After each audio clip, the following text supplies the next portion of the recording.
I had a dream, we were sipping whiskey neat. I was the first Australian magician to have their own TV show, first to tour nationally and internationally. And I don't say that in a conceited way. I was a little bit disappointed. As a kid, I never had Australian magician heroes to look up to, because there'd never been an Australian magician that had made it commercially, which is a little bit sad, because I wanted to be a magician and I wanted to follow a blueprint. Or, you know, if you were into martial arts, you'd look up to Bruce Lee, go, wow, I could be like Bruce Lee, come from Hong Kong or whatever it might be. If I was an actor in Australia, I could say I want to be like Hugh Jackman, Australian actor, but I couldn't say that about magicians. It's very, very sad. So we've managed to really commercially break through, so younger kids, younger generations can go, oh, I want to be like Cosentino. Well, hopefully that's what they're thinking.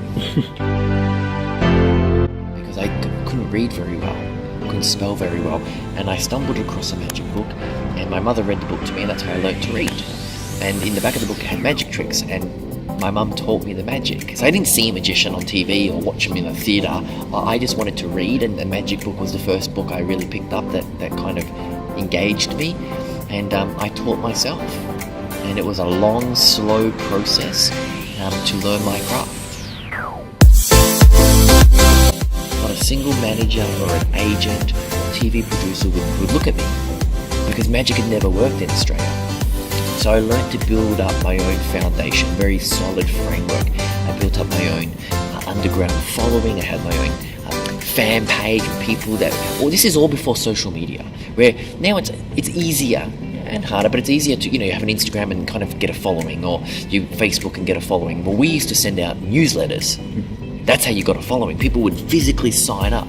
Very, very different, much harder back then to build up a fan base. I pitched ideas to TV shows and they kept saying no and no, and I just kept at it until they understood my vision, and eventually the #1 network in the country took a chance, and they were extraordinarily successful.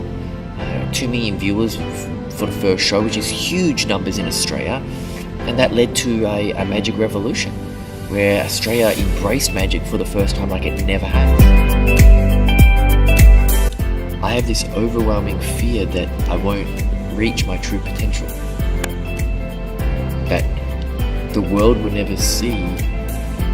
For me, when I was a kid, because of the struggling and the lack of confidence, I never had the opportunity to really embrace all of my schooling, and I kind of try and make up for that now. So everything I do, I put my best. I leave it all on stage. I don't want to come off the stage and go, oh, I could have been a little bit better, or I could have been a little bit more clever, or I could have been funnier. I've got to give my all on stage, and I am sweating, and I'm bleeding because I give everything. And you'll see it on stage. I do a little speech to everyone and thank them for their hard work and their dedication to the show. And then it's a little bit nerdy, but we say, may the magic be with you. And they respond with, and also with you. And the show continues, because I want them to understand that their hard work is all appreciated and it's a team effort. And although I'm standing at the front and I'm taking the bow, there's a lot of work involved. So yes, I have a couple of pre-rituals. Yes, I'm very much into that.